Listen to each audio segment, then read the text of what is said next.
किसी ने क्या खूब कहा है, सत्य जब भी मिला है भीतर ही मिला है। उसे पाने के लिए न पर्वतों पर चढ़ना पड़ता है न महासागरों को पार करना।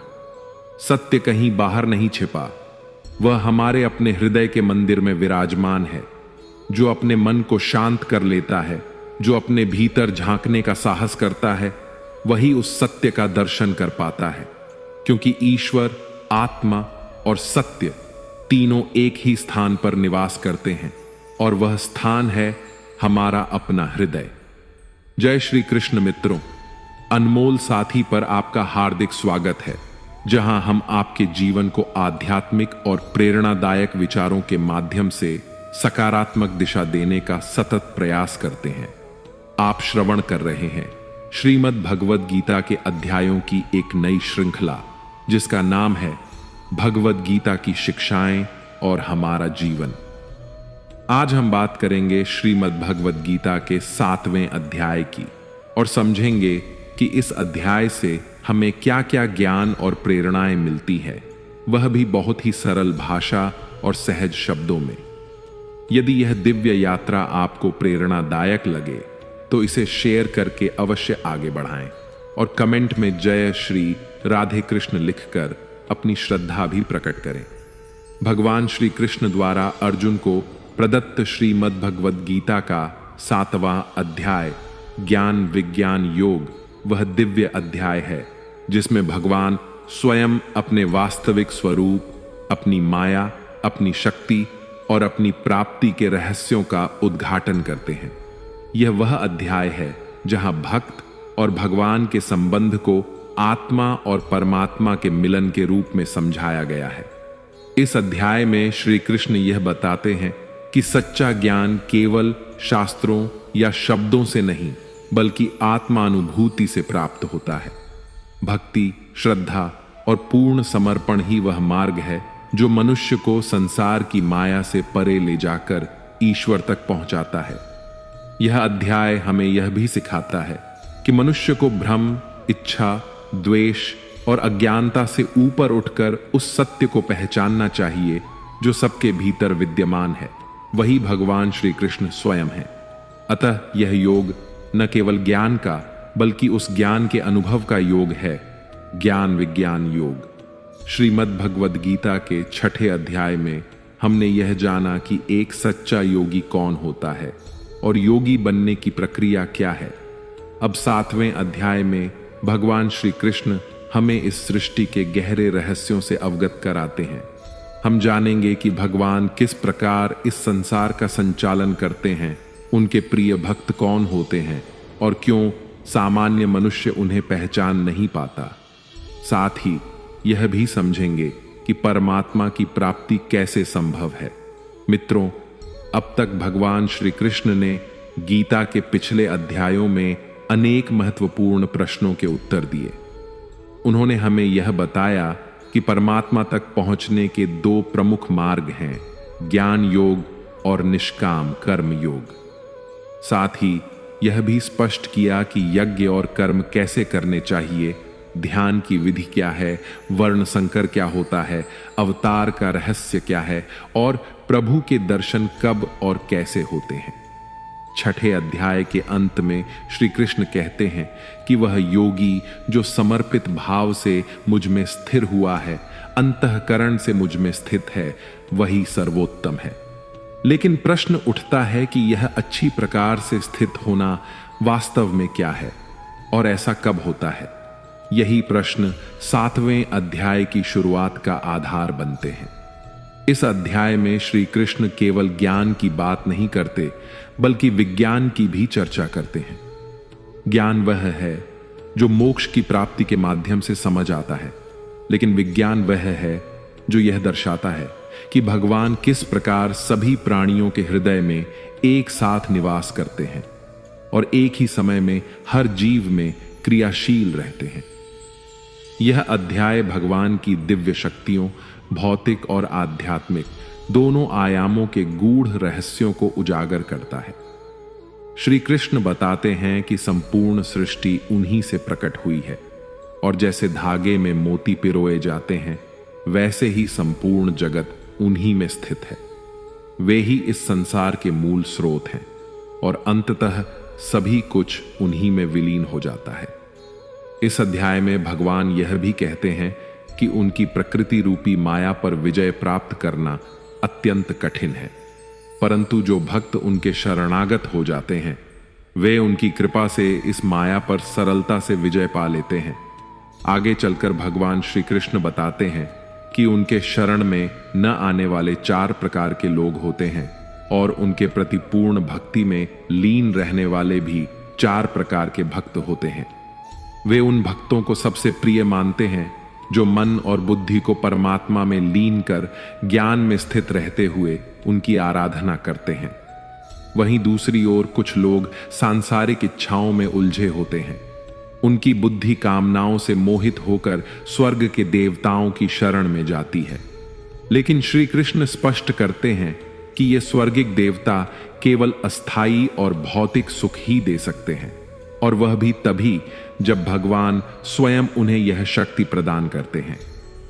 श्री कृष्ण स्पष्ट रूप से कहते हैं कि भक्ति का सर्वोत्तम और उचित लक्ष्य केवल परमात्मा स्वयं है। वे ही परम सत्य हैं, वही अंतिम गंतव्य हैं। वे सर्वज्ञ, सर्वव्यापक और सर्वशक्तिमान हैं, शाश्वत दिव्य गुणों से युक्त। परंतु उनका यह दिव्य और अविनाशी स्वरूप उनकी योग्य माया से ढका होता है, जिसके कारण अधिकांश लोग उन्हें उनके असली रूप में नहीं पहचान पाते। लेकिन जो सच्चे मन से उनकी शरण में आते हैं उन्हें भगवान स्वयं अपना दिव्य ज्ञान प्रदान करते हैं। इस दिव्य ज्ञान के माध्यम से भक्त उन्हें जानने में सक्षम हो जाते हैं और आत्मा तथा कर्म के गूढ़ रहस्यों को भी समझ लेते हैं।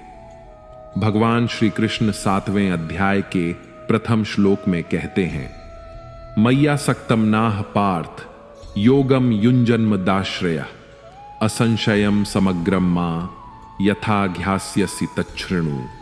अर्थात, हे पार्थ, अब तुम मुझसे सुनो कि जब कोई व्यक्ति भक्ति योग का अभ्यास करता है, मन को मुझ में लगाता है और पूरी तरह मेरी शरण में आ जाता है, तब वह मुझे संदेह रहित और पूर्ण रूप से कैसे जान सकता है।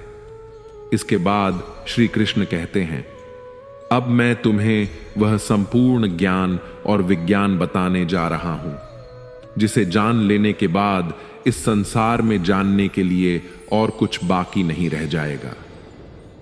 लेकिन हे अर्जुन, हजारों मनुष्यों में से कोई एक मुझ तक पहुंचने का प्रयास करता है और उन प्रयास करने वालों में से भी कोई बिरला ही वास्तव में मुझे जान पाता है, मुझ में पूर्ण समर्पण और प्रेम करता है। फिर भगवान प्रकृति के तत्वों की बात करते हुए बताते हैं, यह जो पृथ्वी, जल, अग्नि, वायु, आकाश, मन, बुद्धि और अहंकार हैं, ये मेरी अपरा शक्ति के 8 घटक हैं जो जड़ प्रकृति कहलाती है। परंतु हे महाबाहु अर्जुन, इसके अतिरिक्त भी मेरी एक पराशक्ति है, चेतन शक्ति, जो संपूर्ण सृष्टि को धारण करती है, और वह है जीवात्मा। यही जीव शक्ति इस संसार के समस्त प्राणियों की जीवन ऊर्जा है। यह प्रकृति अनादि है और सनातन रूप से चलती आ रही है। तुम यह जान लो कि इस जगत के समस्त प्राणी मेरी इन्हीं 2 शक्तियों, जड़ और चेतन, के संयोग से उत्पन्न होते हैं। मैं ही इस समस्त सृष्टि का मूल कारण हूं और अंततः यह सब मुझ में ही विलीन हो जाता है। भगवान श्री कृष्ण कहते हैं, सारा संसार मुझ पर उसी प्रकार निर्भर है जैसे धागे में मोती पिरोए होते हैं। फिर भगवान अपने व्यापक स्वरूप को समझाते हुए कहते हैं, मैं वेदों में पवित्र ओम हूं, आकाश में गूंजती ध्वनि हूं और समस्त प्राणियों में विद्यमान सामर्थ्य हूं। वे आगे कहते हैं, मैं पृथ्वी की शुद्ध सुगंध हूं, अग्नि का तेज हूं, सभी प्राणियों में जीवन शक्ति हूं और तपस्वियों का तप हूं। हे अर्जुन, समझो कि मैं ही सभी प्राणियों का मूल बीज हूं। बुद्धिमानों की बुद्धि और शक्तिशालियों का तेज भी मैं ही हूं। इसके बाद भगवान प्रकृति के त्रिगुणात्मक स्वरूप का वर्णन करते हैं। यह प्रकृति 3 गुणों से युक्त है, सत्व गुण, रजोगुण और तमोगुण। ये सभी मेरी शक्ति से उत्पन्न होते हैं। यह संपूर्ण सृष्टि इन्हीं गुणों से मोहित हो रही है, लेकिन मैं इन गुणों से परे हूं, इसीलिए लोग मेरी सच्ची पहचान नहीं कर पाते। श्री कृष्ण बताते हैं कि यह दिव्य शक्ति माया अत्यंत बलवान है और इसे पार कर पाना कठिन है, लेकिन जो मेरे सच्चे शरणागत होते हैं वे मेरी कृपा से इसे सहजता से पार कर लेते हैं। भगवान यह भी स्पष्ट करते हैं कि 4 प्रकार के लोग मेरी शरण में नहीं आते। वे जो ज्ञान से वंचित हैं, वे जो अपनी हीन प्रवृत्तियों में लिप्त रहते हैं, वे जो आलस्य और भ्रम के कारण सत्य को स्वीकार नहीं करते, और वे जो आसुरी स्वभाव वाले हैं। ये लोग माया के जाल में फंसे रहते हैं और ईश्वर को समझ नहीं पाते। श्रेष्ठ अर्जुन, 4 प्रकार के पवित्र लोग मेरी भक्ति में लीन रहते हैं। कोई दुख और संकट में मुझे याद करने वाला, कोई ज्ञान की जिज्ञासा रखने वाला अर्थात मुझे जानने की इच्छा रखने वाला जिज्ञासु, कोई संसार के स्वामित्व की अभिलाषा रखने वाला, और कोई जो पहले से ही मुझे जानने वाला परम ज्ञान में स्थित ज्ञानी। इनमें से मैं उन्हें श्रेष्ठ मानता हूं जो ज्ञान युक्त होकर मेरी आराधना करते हैं, मुझे भजते हैं और दृढ़ता पूर्वक अनन्य भाव से मेरे प्रति समर्पित रहते हैं। मैं उन्हें बहुत प्रिय हूं और वे मुझे अत्यंत प्रिय हैं।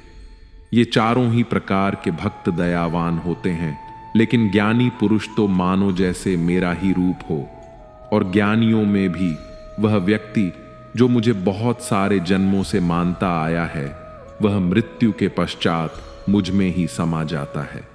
मित्रों, मुक्ति और भोग दोनों ही भगवान से मिलते हैं, तो फिर सभी को एकमात्र परमात्मा का भजन करना चाहिए, ध्यान करना चाहिए।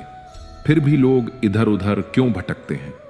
इस प्रश्न को 7वें अध्याय में भगवान श्री कृष्ण स्पष्ट करते हैं।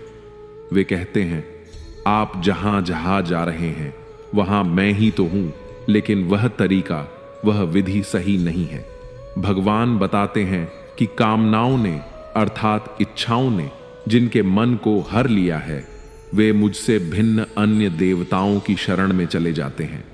जो भक्त अपनी किसी इच्छा पूर्ति के लिए जिस जिस देवता के स्वरूप को जिस श्रद्धा के साथ पूजना चाहता है, मैं उसी देवता के प्रति उसकी श्रद्धा को स्थिर कर देता हूं और वह भक्त उन्हीं देवताओं को प्राप्त हो जाता है। लेकिन यह फल अधिक समय तक नहीं टिकता, और यदि कोई भक्त किसी भी प्रकार से मेरी ही पूजा करता है तो उसे मैं अपना ही बना लेता हूं। जो मूर्ख मुझे जन्म लेने और मरने वाला मानते हैं, वे मुझे प्राप्त नहीं कर पाते। मैं भूतकाल, वर्तमान और भविष्य तीनों कालों को जानता हूं, जबकि श्रद्धा रहित लोग मुझे नहीं जान पाते। आखिर कोई भगवान को क्यों नहीं जान पाता है? इस पर श्री कृष्ण कहते हैं, हे भरतवंशी, इच्छा और द्वेष के वशीभूत होकर संसार के जितने भी मनुष्य और प्राणी हैं, नर नारी सभी मोह को प्राप्त हो जाते हैं, इसलिए वे मुझे जान नहीं पाते। जिसे आराधना कहते हैं उसे योग कहते हैं, ध्यान कहते हैं, अभ्यास कहते हैं, चिंतन कहते हैं। जो ऐसा करते हैं, जिन भक्तों ने अपने पापों को नष्ट कर दिया है, वे इन सभी मोह माया से मुक्त होकर अंत में दृढ़ रहकर उसी मार्ग पर टिके रहते हैं और मुझे भजते हैं। वे मेरी शरण में आकर उस चक्र से, जिसे जन्म और मृत्यु का चक्र कहा जाता है, मुक्ति पाने का प्रयास करते हैं। जो भक्त इस सांसारिक मोह और माया को छोड़कर श्रेष्ठ कर्मों का आचरण करते हुए मेरी भक्ति करते हैं, वे इस मृत्यु के बंधन से मुक्त होकर अंततः मुझ में ही समा जाते हैं। मित्रों, आज के समय के अनुसार श्रीमद् भगवद गीता के 7वें अध्याय का सार इस प्रकार समझा जा सकता है। जब हम अपने जीवन में कोई लक्ष्य तय करते हैं तो समय के साथ हम अक्सर उस लक्ष्य को भूलने लगते हैं। इसका कारण है जीवन में आने वाले अनगिनत भटकाव। जैसा कि भगवान श्री कृष्ण ने कहा, माया के जाल में फंसा हुआ व्यक्ति भगवान को भी भुला देता है। उसी प्रकार कई बार बहुत परिश्रम करने वाला व्यक्ति भी अपने मार्ग से भटक जाता है और सोचने लगता है कि लक्ष्य वगैरह सब निरर्थक हैं। अभी तो जीवन का आनंद लो, कल क्या होगा कौन जानता है। भगवत गीता में ऐसे लोगों को भगवान श्री कृष्ण ने मूर्ख कहा है, अर्थात वे जो यह भी नहीं समझते कि जीवन में आने वाले भटकाव केवल उन लोगों की परीक्षा लेने आते हैं जो वास्तव में परिश्रम कर रहे होते हैं। कोई व्यक्ति इन भटकावों में उलझ जाता है तो कोई उन्हें पार कर सफलता प्राप्त कर लेता है, और जो निरंतर बिना रुके बिना डिगे अपने लक्ष्य की ओर अग्रसर रहता है, वही व्यक्ति जीवन में सच्ची सफलता का अधिकारी बनता है। मित्रों, ज्ञान विज्ञान योग हमें यह समझाता है कि जब तक हम संसार के सुख दुख, लाभ हानि, मोह माया के बंधनों में उलझे रहेंगे, तब तक ईश्वर को जान पाना असंभव है। परंतु जो अपने भीतर झांक कर अपने कर्मों को शुद्ध कर श्रद्धा और भक्ति के साथ भगवान की शरण में जाता है, वही उस दिव्य शक्ति को प्राप्त करता है जो सृष्टि की आधार है।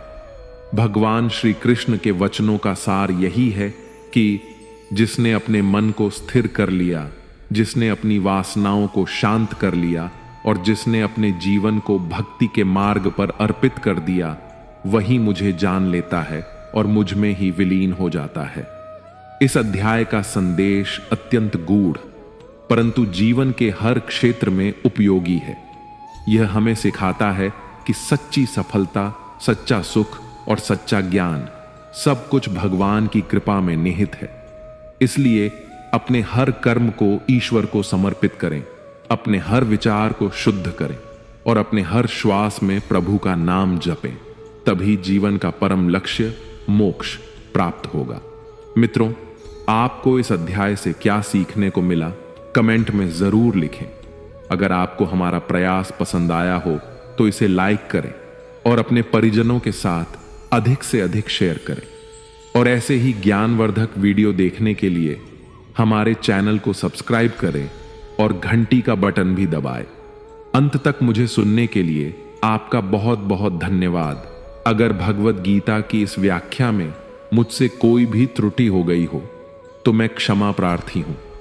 मिलते हैं जल्दी ही श्रीमद् भगवत गीता के 8वें अध्याय की ऐसी ही आसान और सरल व्याख्या के साथ।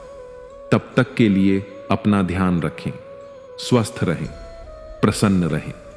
जय श्री राधे कृष्ण। राधे राधे।